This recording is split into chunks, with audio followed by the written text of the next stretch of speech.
What's up, guys? It's your boy, the Badwolf, the man himself in black, sometimes in blue. I thought you knew. All right. We are going to get at it. Today, we're going to be talking about part 2 of the UCC rejection letter. So, you've been rejected by the UCC. Well, I'm glad you found this particular video because we're going to step you through why you were possibly and probably rejected and how to fix those errors because they don't like to tell you where you screwed up at. All right, so keep in mind, guys, that when you do a UCC, it is a commercial lien, which is all of them are party to it, nearly all of them, except for like Louisiana, because they have like Napoleonic law and they decided, screw them, and we want to do our own thing because apparently they don't like the Vatican. Oh, well, this is awkward. Yes, the UCC is operated by Unidroid. Unidroid, it's operated and owned by the Vatican, if you didn't know. So you're making a worldwide claim, essentially a commercial, though faith-owned and fondled by, claim in the sense that it is worldwide, so it's international, and you're saying that you have some type of business relationship with these people or entities or whatever else. So for the love of God, do not go and file false or fictitious liens because you feel some type of way. Once again, all this information is education, entertainment. It's all things are found here and in my files and in my videos and on blackside32.com. I am just a private sector national. Leader and owner of Levitica, long live the United States treaty, and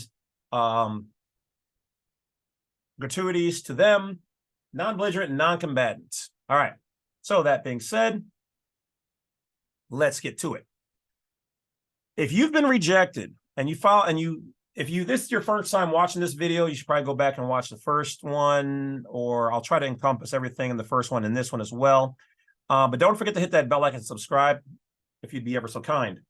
Now, the UCC stands for the Uniform Commercial Code, and if you're doing it properly the way we do it, then the debtor is your first name in all capitalized letters, middle initial in uppercase letter, last name in all uppercase lettering.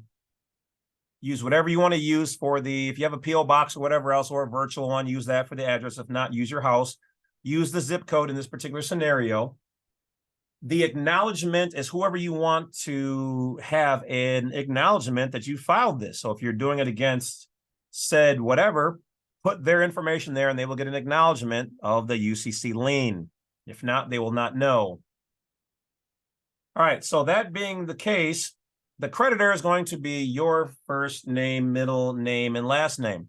But remember, the debtor cannot be the same as the creditor. And though your name in all lowercase lettering, which still works in many states, is the proper way to do it because that is your private name and your given name, they will assume that it's the same entity because of how they look. But formatting wins overall. So for those states who like to watch my channel, who don't understand, according to Black Law's dictionary and in the commercial world, all uppercase represents a vessel, a corporation, a public transmitting utility, a trust, a non-living vessel, okay, which is to be separated. It also represents a legal person or a juridical person, okay, LLC, FBO, whatever it is, it represents that, not the living person, which is represented by the person with their name in all lowercase lettering.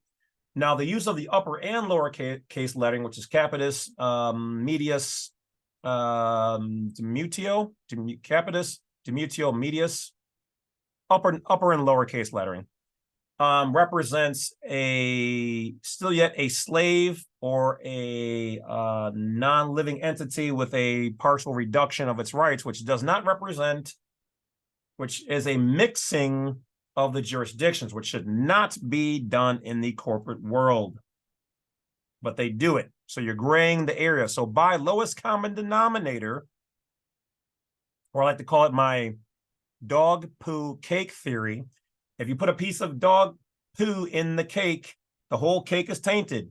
So if you're going to taint our names with the first letter, middle initial, and last letter, last name, middle, first initial capitalized, then the whole thing is tainted and it's a corporate fiction. Okay.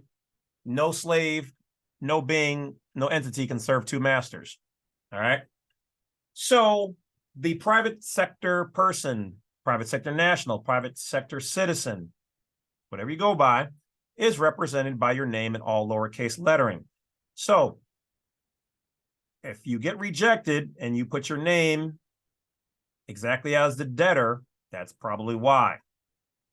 If they reject the all caps name, one of the things you need to do behind your all capitalized name, the debtor, is then put the word trust. Indicate that it is a trust because it is in fact a state created trust. Facts. Though it was sponsored by your parents, it was created by them. So your parents would be the settlers or grantor, the state would be the trustee, and you would be the beneficiary. But in some scenarios, especially for court, they like to call you a trustee. So make sure you have your standing and your statuses corrected before going in there. Contact me for a consultation or watch my videos on it. All right, so from there, all lowercase lettering should fly.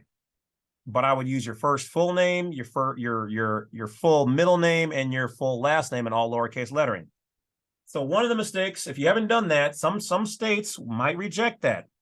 That's fine. If they email you, tell them that this represents a trust and an entity, public transmitting utility, and we have similar names, though not the same.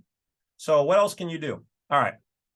Well, if they reject you and you think it's because of the name and you did everything else right, then you're going to use your truly given name as a Native American because you are native to America. So if you're watching this, you are probably a Native American. You may not be an indigenous, though you might have indigenous in your family history and line. But if you're white, hate using that term, or black, hate using that term, you were born here, you are in fact a Native American. Get over it. You just are. I'm a Native American with African ancestry. I'm not an African American. I am not a black, because those are titles. Those are not nations. Okay, there's no place where Africa and America touch. There's no docking going on here. And I wasn't born in a little spot. Okay. So those are titles. Titles are given to non-living things, actors and whatnot.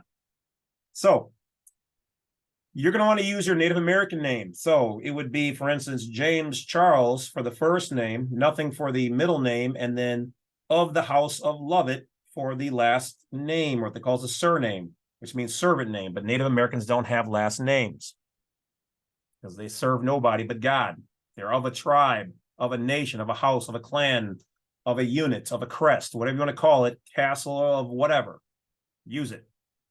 All right, so if you've gone through and you don't understand half what I'm talking about or how to format or what to put in there, go to blacksite32.com and you can get a consultation. Otherwise, on the free document page, we have basic samples that we've created for various circumstances in general on how to fill out the UCC1.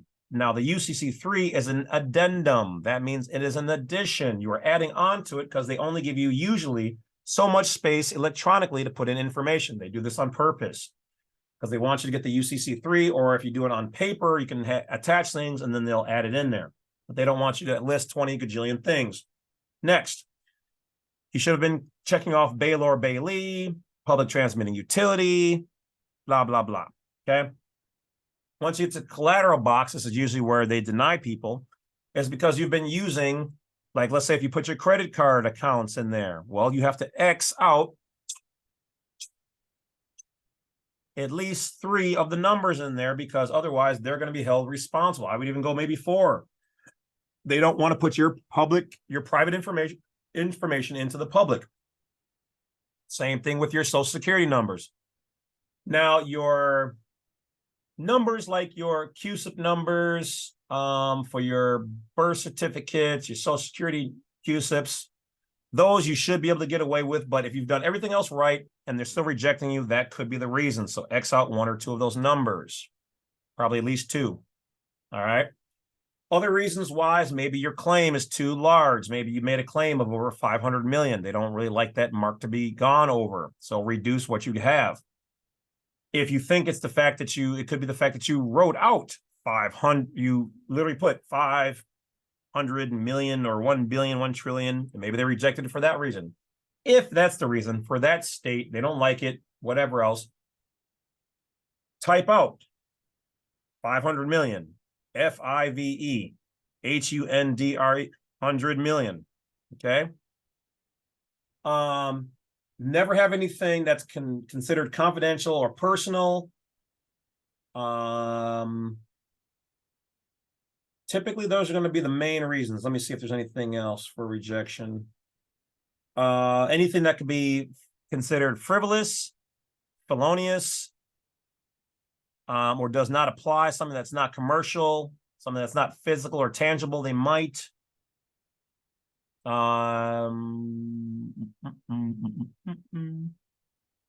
are going to be the key things. Don't place liens against people, persons, or objects that you do not have a lien against, or you cannot do. Do not claim other people's materials, files, QSIPs, and whatever else. Do not claim land or places or buildings that are not yours.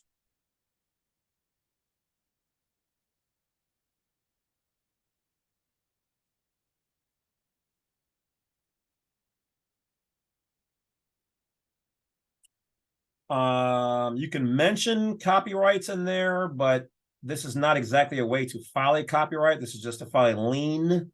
So you're saying you have a vested or equitable interest in something.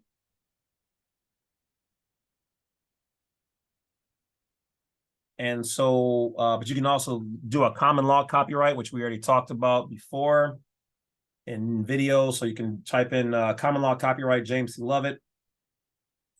Other than that, I think those are the main things. You know, you can put all your accounts, your things in there. I personally, I would have one lien by itself, say against my house, and then I would do one for my property and stuff, and then maybe one for my vehicles. I would do like the military and compartmentalize everything. I would not have everything all in one. Otherwise, you're exposing it. That should be about it. So if in fact you've covered all the stuff in the previous video and now the updated video and you're still getting rejected, then hit me up for a consultation and we can go from there. Otherwise, that's about it, guys. Thanks for watching. Hopefully that takes care of your problems. And if not, reach out, but that should do it. That's all things I can think of off the top of my head. So unless you've got a unique or interesting scenario, nothing illegal, please, guys. Once again, I do not do bonds. I do not do anything illegal. I do not, I cannot help you out with, you know, court cases specifically. I can only give you guys guidance and tools. I'm not a licensed lawyer, public pretender, public whatever. I don't do those things. All right. Like I said, I would have to charge as much as they do or dang near if I were to do that. And once again, I still don't do anything illegal or anything like that. So all we're doing is good commerce here with the states and the government and nations far and wide and privately. So that's about it. Thanks for watching. Don't forget to hit that bell, like, subscribe on the way out. I'll take care of the rest. And talk to you guys later. Once I find the stop recording button. Oh, there it is.